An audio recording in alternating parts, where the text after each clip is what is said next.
Praise the Lord once again. Good morning, everyone. Welcome back to the house of the Lord. And it's so good, hallelujah, to be in the house of God again. Hallelujah.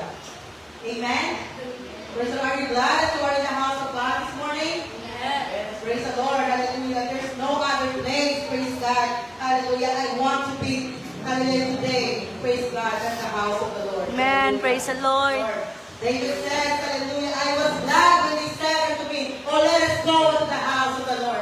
Praise God. I believe that everyone is glad. Every one of you are excited. Praise God. Na makita ninyo yung kaugalingon na ako sa balay ng Diyos. Right. It's been a hard week. It's been a tough week for everyone. But God is good for bringing us back in this place. Amen. Praise the Lord. It is the faithfulness of God that brought us back in this place. Hallelujah. So as we continue, praise the Lord, we have a topic this morning.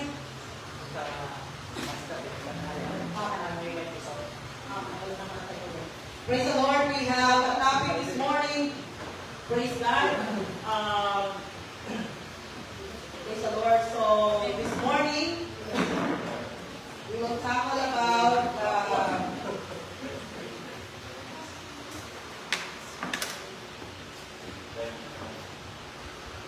about the glory of God.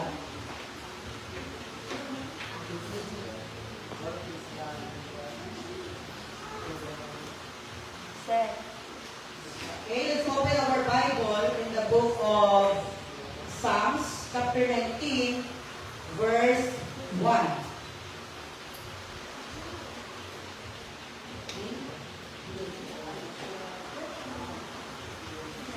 In Psalms chapter 19, verse 1, it says, the heavens declare the glory of God, and the firmament showeth his handiworks. Amen. Praise the Lord. So,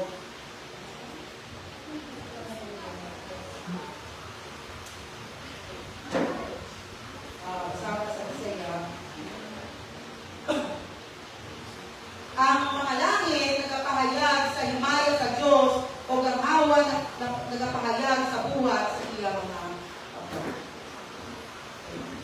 So the heavens declare the glory of God, and the firmament showing His handiwork.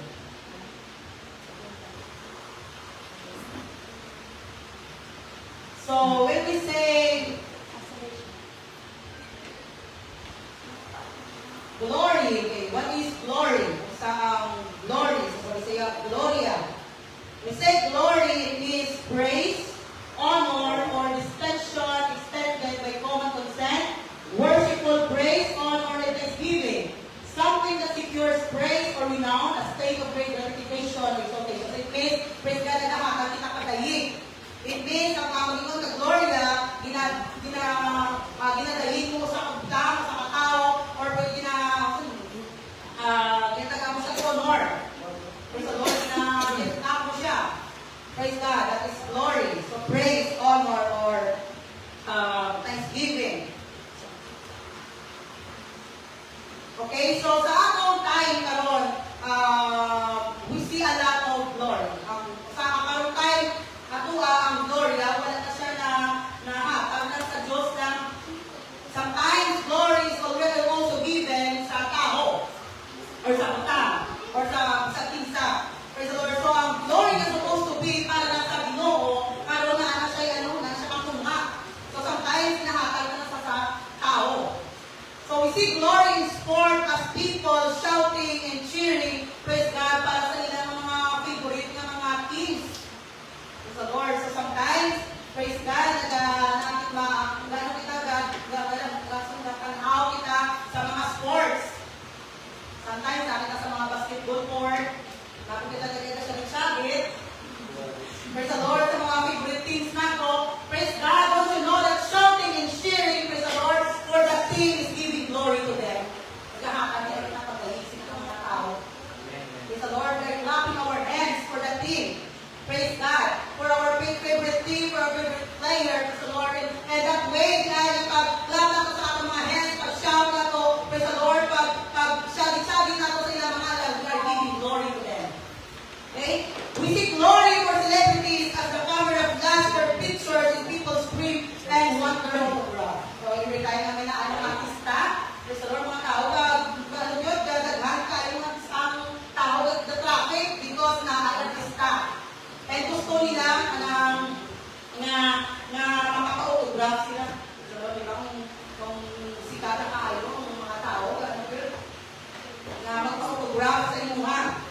na magkaroon ng gilit-gilit sila na makita ka. Sa Lord, mauna ng mga tao, kaya ginaganda ng mga tao para lang makita sila. Praise the Lord, that's glory. We are giving glory to that people. Praise the Lord. But being apostolic, being a Christian, being the sons and daughters of God, glory only belongs to God. Amen. Praise the Lord. Ang glory at sa Diyos na pinatutunan. So wala ka nag-aago na ay artista, wala ka dito nagpapagbutok yun para lang makapapicture sa sila o makapa-autograph. Praise the Lord. Because we are just level na kita, paliw na kita tao. The original design for us to live in a glorious world and live with a glorious God. Ang original din na design sa tao, na kita magkakuyong kita sa glorious na kalibutan. Kaupal ng glorious na Diyos. That is the original plan. Maginang na, sa Pinoon na magkuyong kita, praise the Lord, sa glorious na Diyos. But then, praise God, ang tao nakasala, last Sunday, the preaching is about full of man. Ang pagkalaglag sa tao. Ang naitapres na kung sa bibuhat ng tao nga nung nakapalayo sila sa gloria sa Ginoo. Kaya na nasiparate sila sa glory sa Diyos. So that is the Word of God last Sunday. As a recap sa the Word of God, Eve was tempted by the devil. Si Eva sa Yawa, praise the Lord. And the question is, why is it that Eve was very easy na na-attention ni Satanas? Ganong grabe kita easy na na-attention ni Satanas. Why is it na pagka-offer sa ilang ni Satanas sa ni Satan, praise God, sinang-approve nga nung attention na yun? Why is it very easy for her to be tempted, praise God, sa pag-offer sa ilang ni Satanas? The answer is because Eve has no direct conversation with God. Wala siya direkta na conversation sa Ginoo, wala siya direkta na pakikistorya sa Ginoo. Because if you read the book of Genesis chapter 2, ang giingnan na sa Ginoo, sa instruction, na dito ninyo pagkauno ng bunga is only Adam. That time, wala ka na-create si Eve. So, it's very, very easy for the people of God na matempt. It's very easy for the people of God na makasulod sila sa tentasyon. Why? Because we don't have direct conversation sa Ginoo. If we don't have direct conversation, if we don't have direct interaction with God, with the Lord, ang kasalanan, dahil kayo yung makasulod sa tuwa. In all David in the book of Psalms, thy word I hid in my heart that I will not sin against you. Now, it's very important na kung una ang talipuso sa pulong sa Ginoo. Why na ang pulong sa Ginoo na siya mag-block, praise God, sa kasalanan na magasulod sa atong una sa atong talipuso. If we follow the Word of God, our heart and mind is filled with the Word of God, hindi sa sayon natin tarong sa tanas. So mga kapatid, ay tarong ang iba. Praise the Lord. And then, praise God, when they made mistake, nakasala sa tubakan sa Ginoo, nasiparate ang iba na relasyon sa Ginoo. Praise the Lord. Hindi na ako ma-expand, ay kukulang sa oras. But with the sin entered the world through Adam and Eve, you and I have the desire to live for ourselves and for our glory. Sometimes, yung nakasalaan si Adam at si Eva, praise the Lord, ang gloria na supposed to be para sa Ginoo, praise God, sometimes ginakuha na ako. Sometimes, kita naman ako, gusto mo na ito dahil na yun. Diba? Kanino makikita ka na dahil pinadali ka mo, pinadayaw ka mo.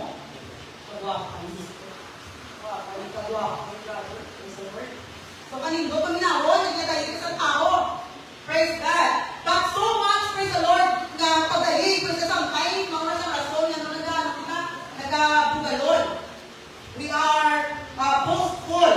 And sometimes the glory that is not for us, ginakuha na ako.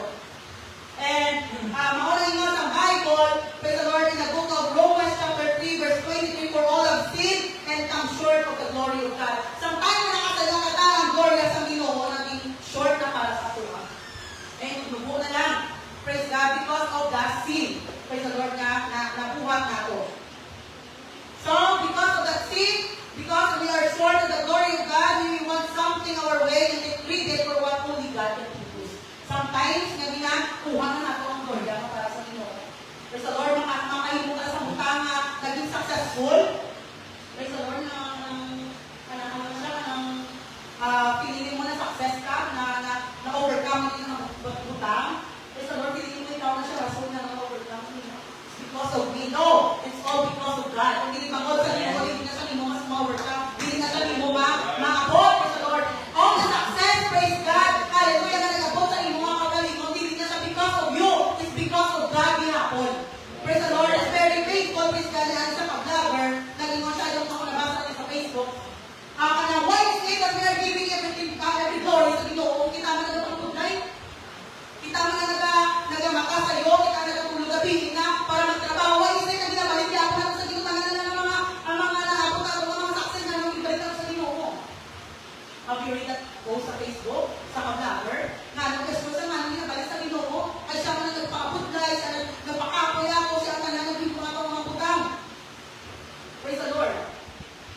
active sila, naging fortunate na sila sa mga butang, sa mga hindi ko na na-experience nila kita sa una, grabe kami kakyado.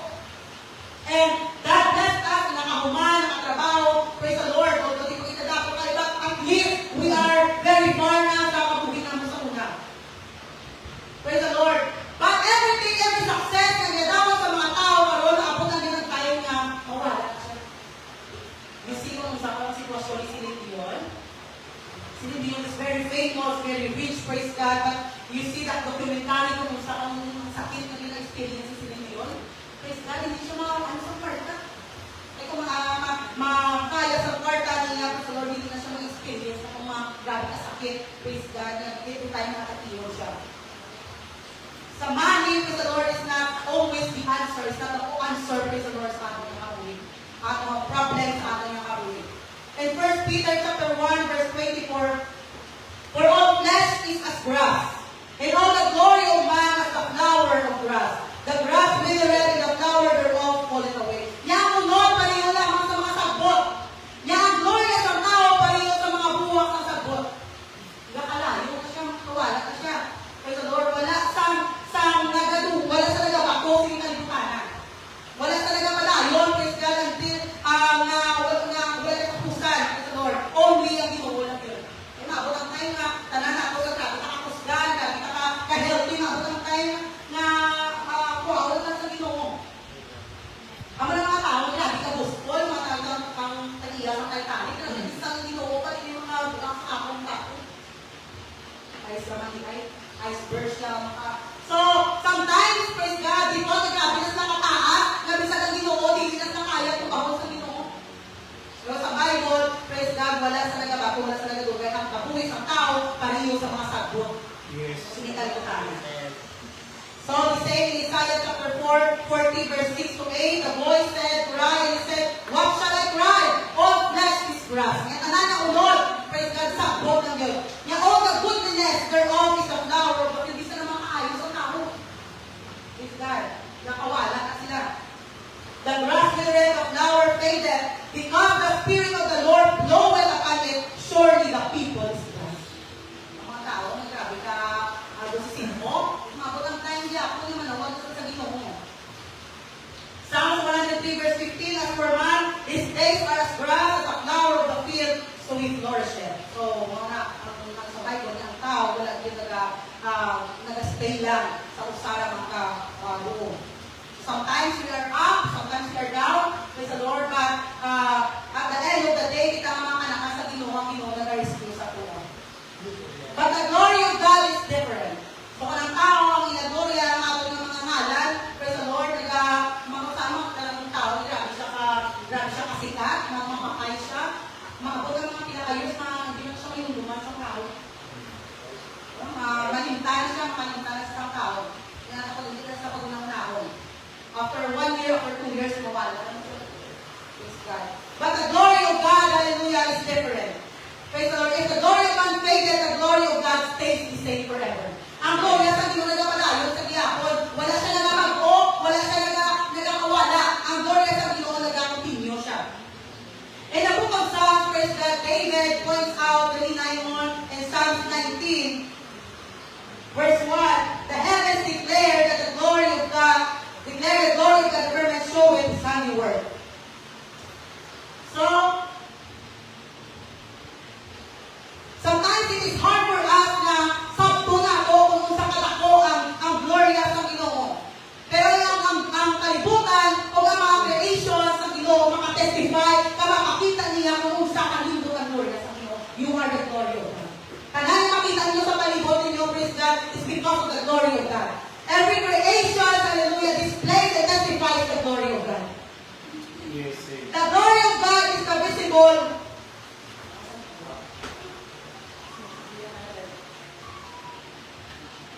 And the glory of God is the visible manifestation of His attributes and His characters. So, ang gloria sa Ginoo, nag-manifestar siya sa iyang attributes at sa iyang character. So, kung sa amin, mawan ninyo sa Lord sa Ginoo, mawan siya ang gloria sa Ginoo.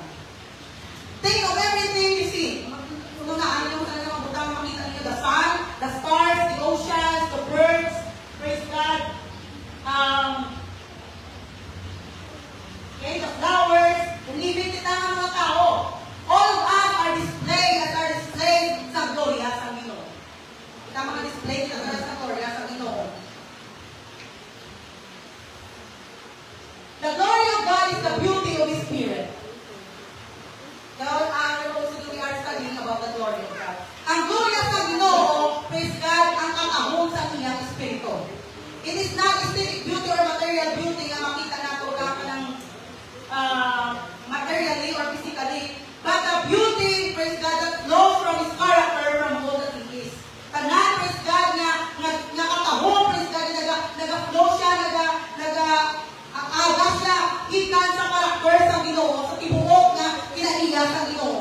God's glory.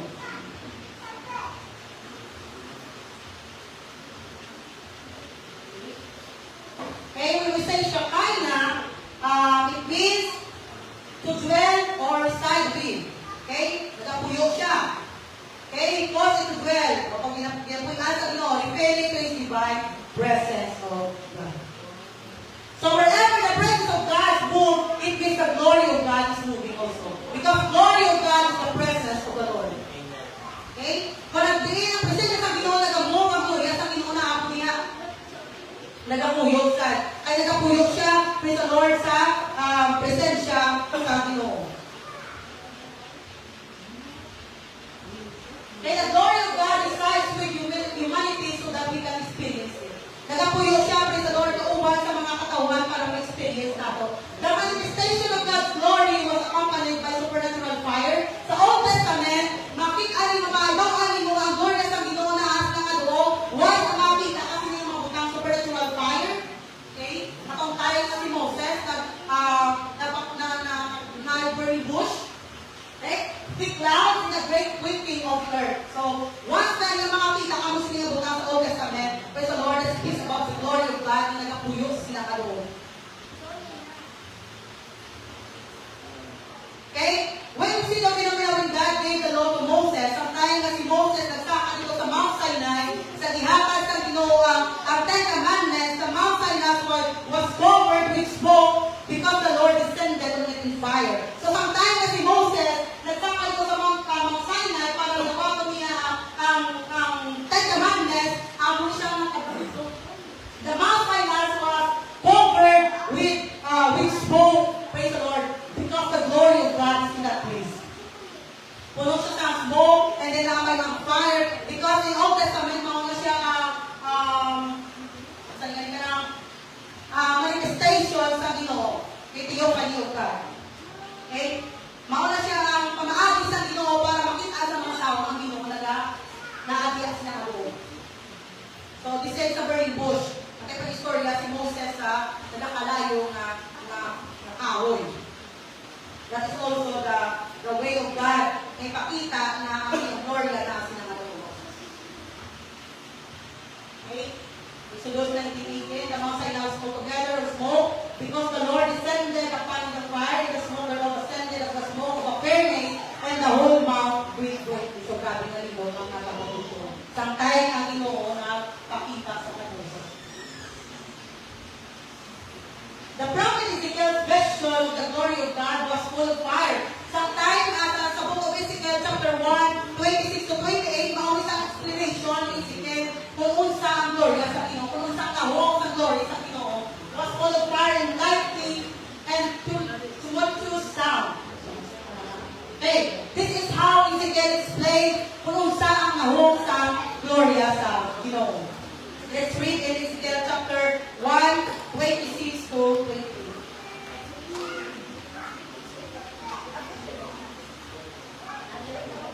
Ezekiel 1:26 in Monterey. Sound na sa Bisaya.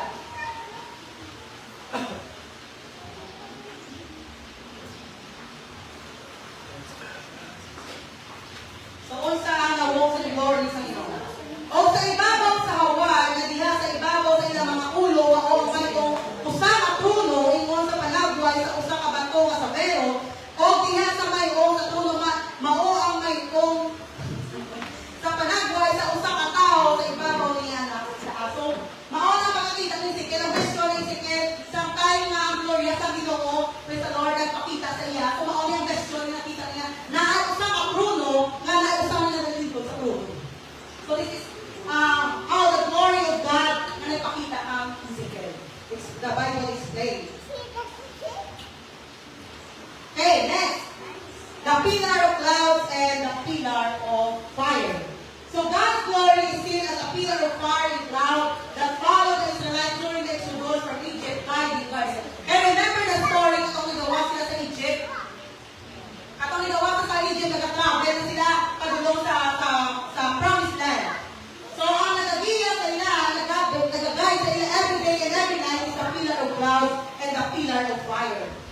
So on morning ay pillar of clouds, on sa evening ay pillar of fire. Okay, wala nag-travel sila. Praise the Lord, the pillar of clouds nagkatuyog sila, nagkauna sa ila. To guide them kung naka sila umagi. And then, para ano nga lang kung sa kanila nga, kung mag-stop sila or palayo sila, the pillar of clouds na kung nila guide kung morning. Kung evening, ang pillar of fire. Mauna yung sa Bible, nga ilang mga sinina, wala siya nagdaan.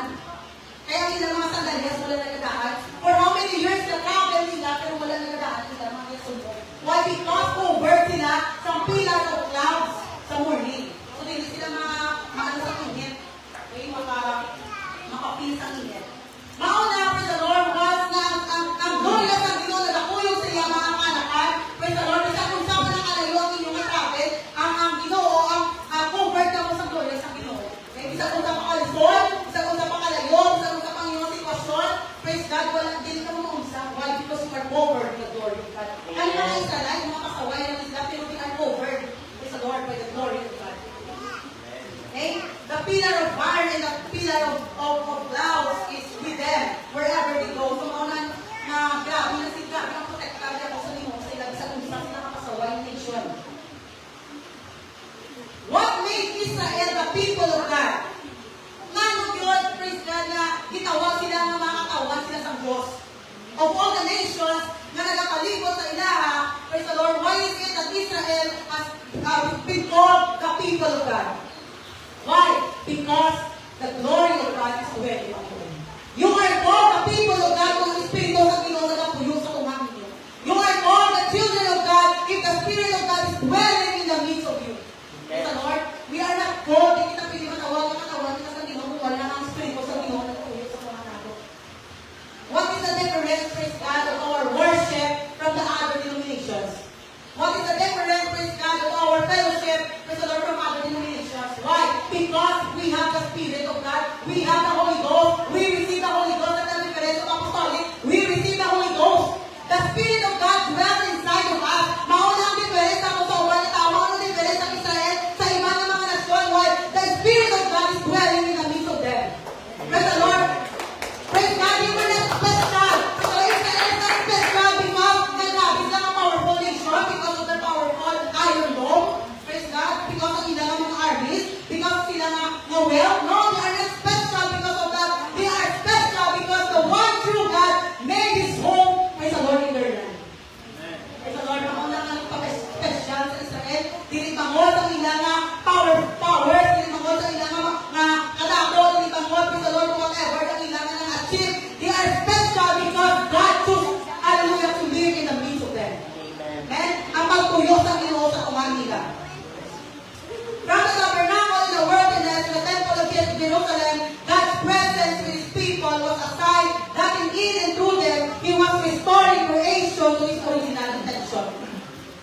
So ang pagtuyo sa Ginoo sa nation of Israel, praise the Lord, is a sign na paaging kanila, praise the Lord, ma-restore sa Ginoo ang creation from His original na pag-create sa Ginoo. Original na wala pa nakasala si Ida at si Eve.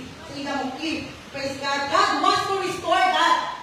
Praise God. That's why, hallelujah, He's trying everything He could. Praise the Lord, para mabutang niya ang Espiritu sa tubag sa mga katawan. God's presence was essential to them being who God called them to be. So we cannot be, praise God, someone na itawag sa Ginoo, praise the Lord, kung ang iyang presensya wala na nakulong sa tubag. That's why it's very important to leave this place na nakabaksyal ka sa presensya sa Ginoo. Amen.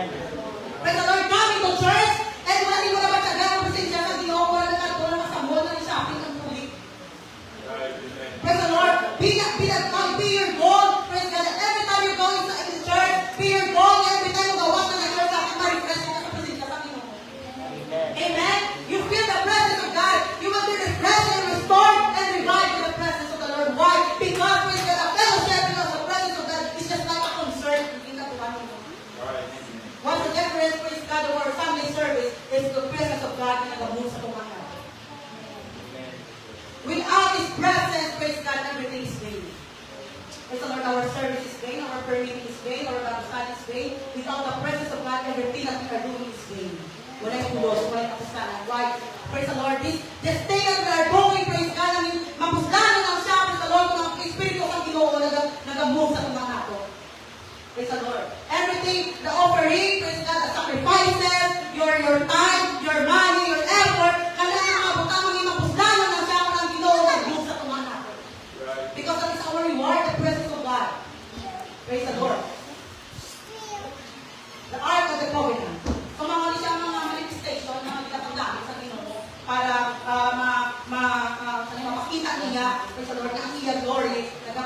Praise ka siya ang katawan. The Ark of the Covenant. Also known as the Ark of the Testimony and the Ark of God. So this is the mga sa minahulog sa Ark of the Covenant. So God made a covenant or pakigsaan with the children of Israel to his servant Moses. He promised good to them and their children for generation. So ang Ginoo nakipag-asaan kay Moses na magbuhat sila kini.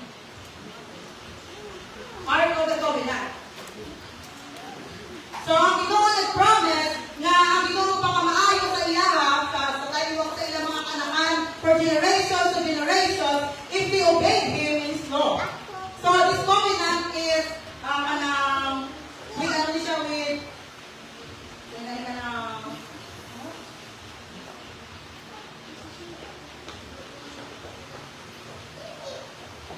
with condition. Okay, this is a conditional covenant. Sa ang condition sa Ginoo kung mag-obey mo sa ako kung ipano ninyo ako ngano, kung ipano ninyo ako mga pulo, magkakuyo ko sa inyo, pakamayon mo kamo, i-bless mo kamo. Praise the Lord. Ibubuan mo kamo sa tanan ng pagkakala. Pero if mag-disobey ka mo sa ako praise God, magkakagat punishment sa inyo.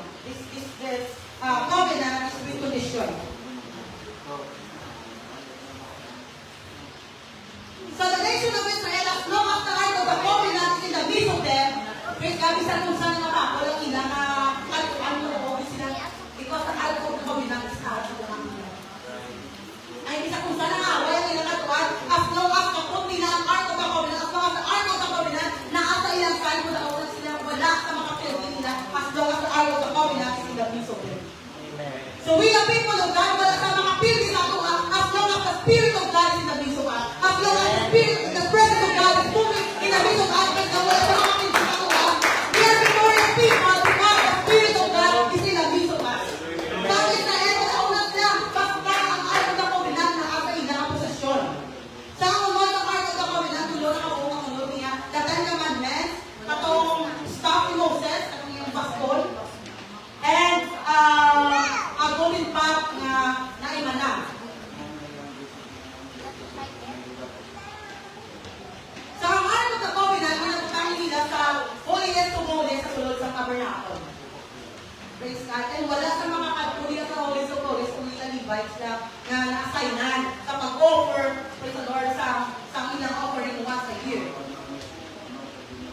So as long as the glory of God is with Israel, the nation is safe. Safe ang nasyon. Wala sa mga tandog sa nasyon, wala sa mga perte. Praise God. Whatever, God's protection, and as long as the Ark of the Covenant is in their place, the protection of God, praise God, is nakasa ilalim. Nakopera sila sa protection sa Ginoo. But then happened. Ano na yung tabo na capture ng Ark of the Covenant, nakuha sa mga Philistine. Okay? Pagkuha sa mga Philistine, sa Ark of the Covenant in the book of 1 Samuel, chapter 4, 21 to 22, kasi nalagay mo mabasa sa pag-capture sa mga Philistine sa Ark of the Covenant. Nakuha ang ilang Ark of the Covenant. It means, praise God, Ark of the Covenant speaks about the Spirit of God. Nakuha sa ilaha ang gloria sa Ginoo, nakuha sa ilaha ang protection sa Ginoo, nakuha sa ilaha ang pabor sa Ginoo. And then, praise God, hallelujah, priest Eli na sa duwang anak. Okay? Nasa duwang anak si Pinehas o si Hofni. Si Pinehas o si Hofni, mga makastay. Dapat sila. Mga tinisukong. Ito ba? Sa Ginoo. Praise the Lord. And sa kanyang pag-away nila, praise God, tayo mag-away sila rin, dala nila part of the covenant. Wala nila but sometimes, wala kasi na nagsasalin sa Ginoo, inasalin na sa part of the covenant. Sabi sa kaso, nagawin na ako sa kabalo, praise the Lord, na ang protection din ibang sa part of the covenant because of the Spirit of God. So, pag-capture sa part of the covenant, napirti sila sa battle. And then, ang asawa ni Pinehas, nanganak, pagpanganak niya, di pangalanan niya ang bata na Ikabod. Okay? So, what is the meaning of Ikabod? Pagpanganak niya, ibawa niya nga ang Ark of the Covenant, di-capture, di buwa sa mga Philistine, di pangalanan niya ang anak Ikabod. Ikabod is one of the scariest words in the Bible. Maon siya pinakakalaglo, kapulong, praise God, Hallelujah. Hindi ko pangalanan ng inyong anak ikabot. Kasi mga alin nila, kanino sa kalit ikabot. Kaya pangalan ng mga alam niya ikabot. Praise the Lord. Praise God. Hebrews chapter 8. And Hebrews chapter 10 verse 31, it is a fearful thing to fall into the hands of the living God. Yung mga alam nung kaputang mo mahulog kagitan sa kamot ng Diyos. Praise God. Ikabot means literally inglorious. There is no glory. The glory departed from the nation of Israel. That's why yung pangalanan sa asawa ni Pelea, sa kanyang anak na ikabot. Why? When the time that the ark of the covenant was absorbed from the Philistines, ang glory sa Ginoo, nawala ko sila. Mauna, praise God, pinakalisod God, pinakahaladukan, unang glory sa Ginoo, wala na nagamo, praise God, sa tuwa sa iya, mga katawan. If the presence of God is not moving in the midst of His people, mauna siya mauna, praise God, life. So ikabot means there is no glory. The glory of God has been departed, praise God, from the nation of Israel. This woman, hallelujah, but this woman lamented over the loss of the glory of God from Israel. Praise God, grabe niyang hila. Grabe ang iya nga hila kung baka sa Ginoo, sa ibabaw nila ang ark of the covenant was been captured. Because nakaibalo siya kung sa mga kanila, kung wala ng ark of the covenant sila, kung wala ng gloria sa Ginoo, wala ng presensya sa Ginoo. I hope, praise God, that someone, praise God, in this place, or all of us in this place, hallelujah, maupo niya ang mabatagan, hindi natin mabatagan ang presensya sa Ginoo. Praise God, we will lament, praise the Lord, we will cry out, praise God, so loud, praise God, until yung mabatagan ang presensya sa Ginoo. Grabe nila sa babae. Halimbawa niya na wala ng presensya sa Ginoo, sa wala ng gloria sa Ginoo, sa wala na ang ark of the covenant. Praise the Lord. Maupo na ang reaction. Praise God, yung mahumana ng mga sandi, wala tayo kayo fresh. Mahumana ng sandi, wala kita ako mabatagan ng mga kamot, wala kita ako mabatagan ng mga sila. Is that also our reaction? This woman nabi yun nila. Praise God. Basta ako na ito in First Samuel. Let's read this. Read in First Samuel chapter 4.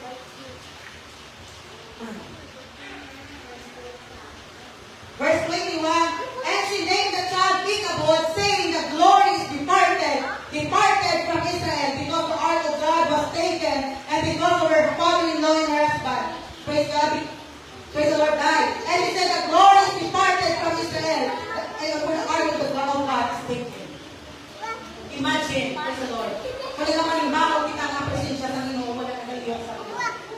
Imagine, praise God, if we are Catholic every Sunday, pero wala yung presensya sa Ginoo, wala yung outpouring o kahuligaw, wala yung outpouring, praise God, sa presensya sa Ginoo. Praise the Lord. This service is useless without the presence of God. Israel, praise God, they know that they will be defeated, praise God, kung wala ang presensya sa Ginoo. Praise the Lord. That's why God, I'm rejoicing in David.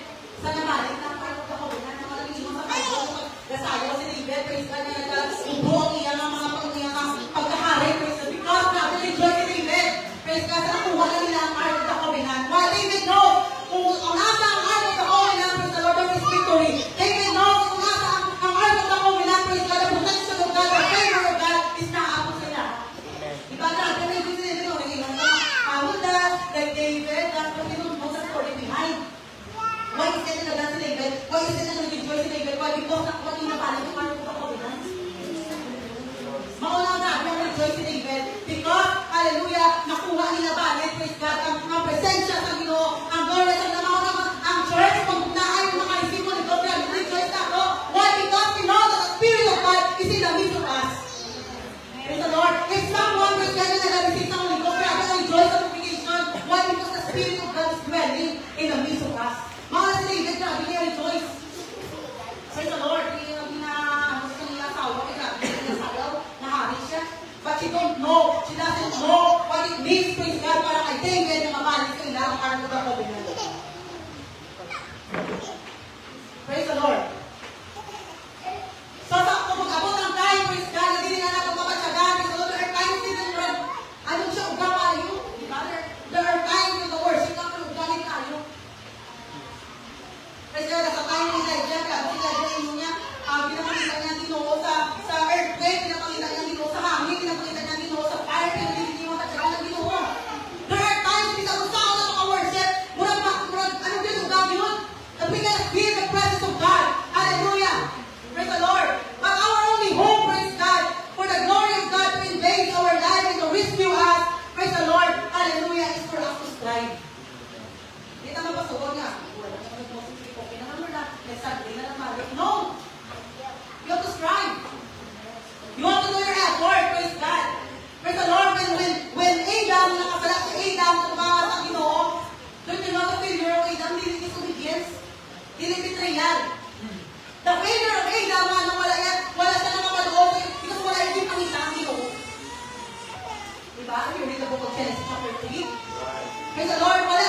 makita nila sa failure of a man of God and a children and a daughter of sons of daughters of God kung di ka kayo makita sa Ginoo. He waited nga ang Ginoo makita sa iya. Ginulap niya ang Ginoo na makita sa iya. Pero despite of that, praise God, maulit ang lindot, praise the Lord, if you read the book of Genesis, praise God, despite of the disobedience in Adam, ibitray na ang Ginoo. Praise the Lord, kung wala yan, wala siya na, ayaw tao, pero Ginoo na makita niya. Praise the Lord, kita. There are times, praise the Lord, nga, wala tayo na pangita ang Ginoo. Wala tayo effort na batsaga na itong present sa Ginoo, pero ang Ginoo, wala pangita niya sa Ginoo. God will find a way, praise God, para makita kita. Para ma-feel niya po na ako ang Ginoo na kakuyong sa tuwa. So if we got glory departed, there was no point in doing anything anymore. Walang po ang gloria sa Ginoo, mag-depart na. Kung sa pangkulo, sa pag-inumin mo sa mga butang. If the rapture will come, pag wala ka nadala, kung sa pangkulo sa Ginoo worship, isa na nila ka pala sa tubo, wala na nila kung kulos. Because nahuman ang rapture. If the rapture will come, kung wala ka nadala, praise God, bisa mag-unsama ka sa magkama, pila mag-ginagay, tubo, wala na nila kung kulos. Why? Because the first resurrection is already done. Ang goal na kung makakuyong kita sa first resurrection, makakuyong kita sa rapture. That's why we are striving every day. Kaya ito ka na ito na bakit ka naman daw ang rapture? Bakit ka naman daw ang nangako? Bakit ka naman, why na the worship mo mag-rapture? Praise God. Don't, praise God, take out the word rapture in your mind. Hindi nyo magkuha ang word na rapture sa inyong nakuha. Why? Because kung kuha ako na sa inyo, magsalita eh. Baka magaling 10 years ako. 10 years pa, 5 years pa. Praise the Lord. What is karon? What is kunya? Why nag-worship ang iba? Ikaw nag-barog na nag-abot ang Ginoo. Why ang iba nag-refresh tapos ikaw nag-barog na nag-abot ang Ginoo? Isa magkunsa ka ta, kung wala ka nadala sa rapture, wala nang nakulos. Yes, There's no point of doing anything, praise God, anymore kung di na kita ka madala sa rapture, kung di kita madala sa rapture. Because the goal here, hindi na madala kita sa rapture. That is the goal. Praise God. Why nagpapalimbang kita, why nagkakatong kita sa church, bisa kapoy, bisa wala tayo tulog, why? Because we want to be in the rapture. yes. Hindi na madala kita sa rapture. Amen. Why nag-effort ka mo, praise God, yung mata sa'yo? Why nag-effort ka mo ka sa church, nag-travel, sa resort, sa walay kwanta, walay pagkaon, yung sinyo balay. Praise the Lord naman nakakatuwa mo sa church. Yes. Ang goal na kung makapalamit kita. Yes. Wala ka nagkato sa church, praise God, para din kita madala sa rapture. That's the goal. Praise God, na madala kita sa langit, madala kita sa rapture. Praise the Lord. Imagine, praise God, if the rapture happened, praise the Lord, na wala kang dala. Wala kang buhat na, kung wala ka sa mga buhat. Wala na, because there is no second chance. Kasi nga buhat, wala second chance. This is the only chance you have na madala ka sa rapture. That's why, praise the Lord, if you feel, praise God, na mura ka tugay na kung wala ka ka-refresh, mura tugay na kung wala ka magkagalang presensya sa Ginoo, mura tugay na kung wala ka kaspitinta, mura tugay na wala ko na reach out, praise God, praise God. This is the time na kailangan na-reach out with the presensya sa Ginoo. And there is nothing more scary than the presence of God leaving, praise God, sa lugar. There is no more scary, nothing more scary, praise God, when you worship and you cannot feel the presence of God. Dapat mo tanong kung ano hindi ko magsasagal ng presensya sa Ginoo. Mag-isa ko sa una kung ano hindi ko mapila na ako nabuhat sa iyo sa tabakan sa Ginoo. Nakakala ako sa mga bukang na nabuhat na wala malipay ang Ginoo. Yes, amen. In Ezekiel chapter 10 verse 4, gibutang ni Ray, praise God, kung paano ang Ginoo naghawa, praise God, sa ilang temple. The glory of God moved from the Ark of the Covenant, ika sa Ark of the Covenant, nialpo siya, praise God, sa pintahan sa templo. When the glory of God, hallelujah, nagpuyo sa Holy of Holies, praise the Lord, wala sa mga nagtagal siya. Wala nila gina-honor, praise God, ang Ark of the Covenant. Kaya naman sometimes, the absence of people na hindi mo ma-realize na importante mo. Kung wala na siya. Praise the Lord. So, the Ark of the Covenant is inside the temple. Wala sa mga nagtagal siya. Mga taga-Israel, ano lang? Yan, pagkakasagdanas sa Israel. So, because ang Ginoo nga nakita sa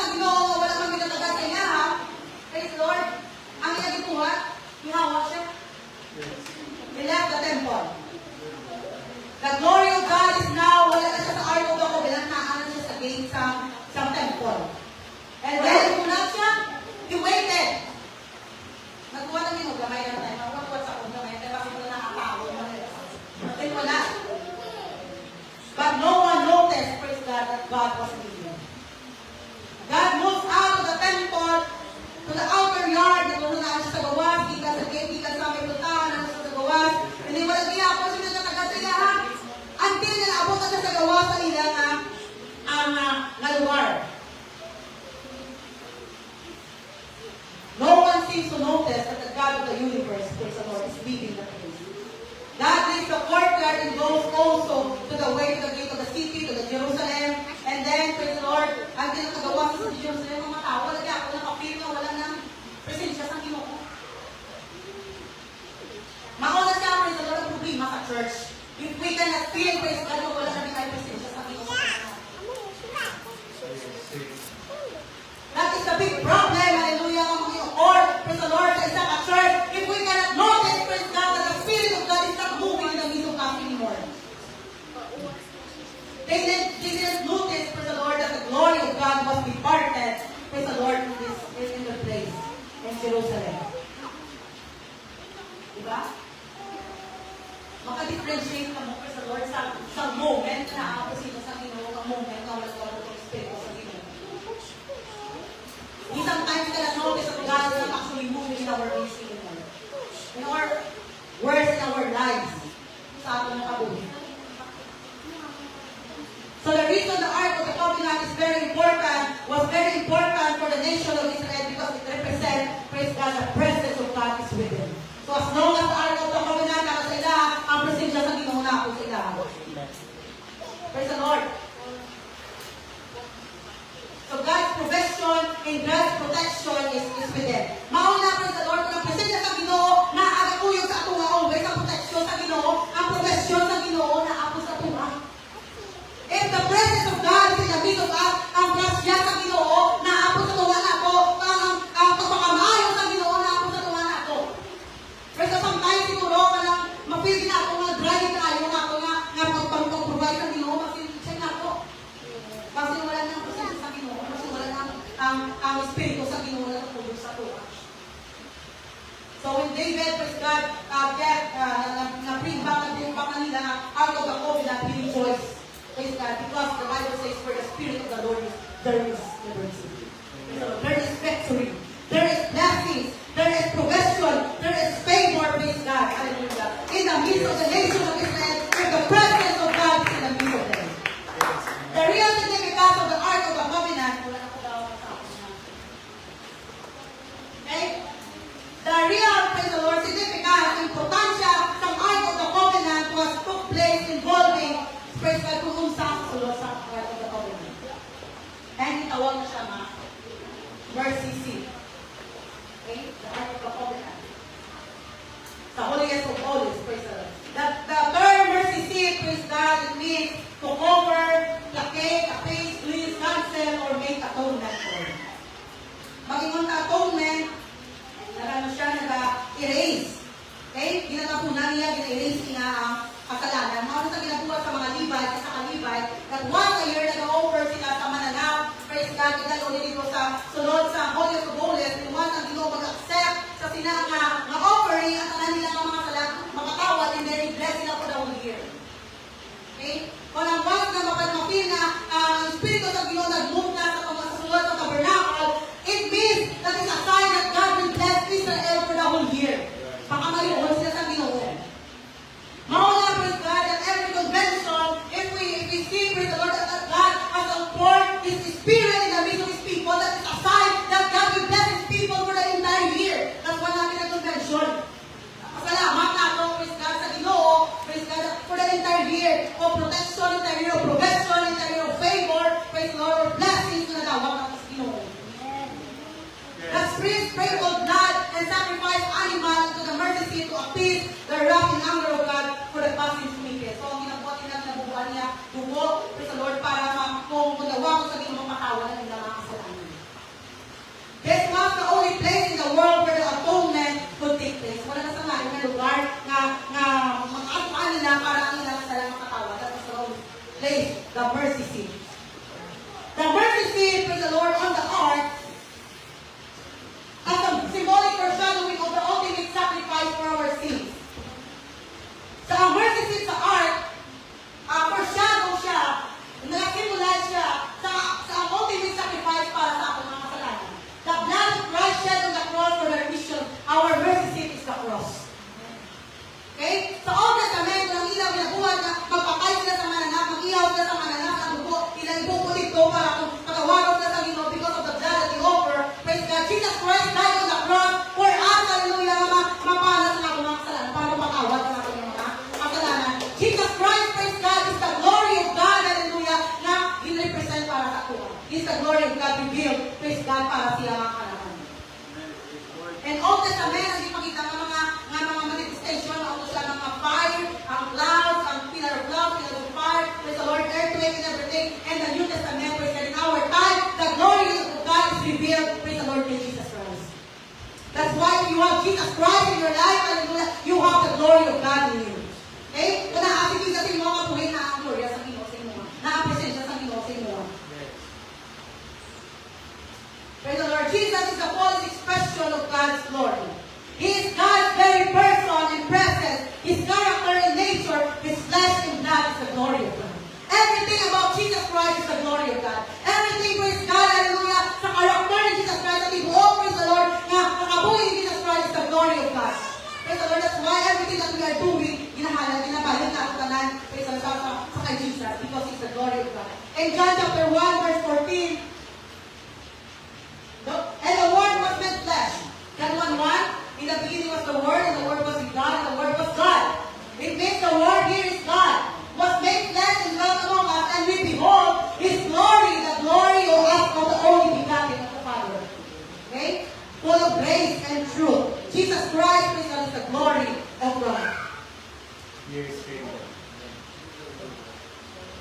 He didn't say in the statement that at the time si Moses, namutala sa Ginoo, let me see ka ng nangayo siya sa Ginoo nga, Lord, ipakita sa ako let me see your glory. Mo ni Moses. But ano sa Ginoo, wala sang tao na makita sa ako. So gitago sa Ginoo sa bato, and then nag-agi ang Ginoo, hindi nakita na sa langit ko sa Ginoo. Because mo sa John chapter 1:18, wala tao na makita sa Diyos. O nga nagpakatao siya. Jesus Christ. The only begotten Son is the boss of the Father yet declared. Sa pagtay, pagkatao ni Jesus Christ is the Lord, hindi na natin nakita, hindi na natin ang tao. Ang kabuuhan is the Lord sa Diyos. God became human to reveal His glory and His great act of self-giving love on the cross. Ang Diyos nagpakatao para makakita niya gloria, praise the Lord, at kung sa kadako ang niya bugma sa katawan. Sa mga pagbutang niya sa iyang kawalimon, paghahalan sa iyang kawalimon sa cross. Jesus Christ, when He offered His life, praise the Lord, in the cross, it is a sign na bugma sa Ginoo sa kabuuan. Amen. Yes, Amen? His love for us, hallelujah, is great, hallelujah, that He revealed Himself, praise the Lord, and offered His life, hallelujah, in the cross of Calvary para ma-offer siya para matawad ang ating mga kasalanan. Making atonement for our sin. Praise God, so we could be reconciled to God. Mauna niya siyang way sa Ginoo para mabalik na ako mga time, hallelujah, na naguba sa time ni Adam and Eve. Pag-separate, praise the Lord, ni Adam and Eve, praise God, sa time na nakasala sila, mauna niya siya ang time na restore na sa Ginoo, i-reconcile sa Ginoo, praise God. When time, hallelujah, nakasala si Adam and Eve, hallelujah, the love, praise God, na ginutang sa Ginoo sa ilahabing pulihan sa kadlok. Ingon ang Bible, they feared, praise the Lord, they were scared, hallelujah, na makatumbang sa Ginoo because nakasala sila. Sometimes, if we make mistakes sa tubangan sa Ginoo, hallelujah, mapagsaga na kung nilitugma, nakadlok. Nakadlok kita magkado sa church, nakadlok kita magpadool sa Ginoo, nakadlok kita, praise God, surrender sa Ginoo. Why? Because of the sin. Ingon sa Bible, in the book of Isaiah, but your iniquities have separated you, praise the Lord, from your God. Because sa kasalanan, hallelujah, nga nabuhat na ito, na siparan kita sa dasya sa Ginoo, na siparan kita sa tugma sa Ginoo. That's why ang Ginoo nag-effort na kinahanglan magbuhat sa isang kabutan para ma-reconcile kinawala sa tubangan sa Ginoo. And that's Ginoo for niya nga life sa niya kabuhi, praise God, sa cross. Hallelujah. We are being reconciled. When the time you were baptized in the name of Jesus, you received the Holy Ghost, you are reconciled again. Praise the Lord. Ibalik. Usap sa Ginoo, katong tutang, praise God, na nawala sa time ni Adam and Eve. Okay?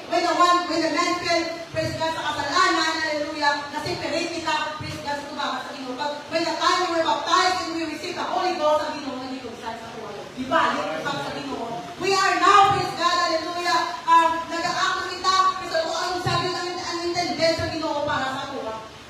Okay? God's intention, praise for us, is to be reconciled sa iyang gloria, sa iyang presensya, sa iyang presensya ng gugma.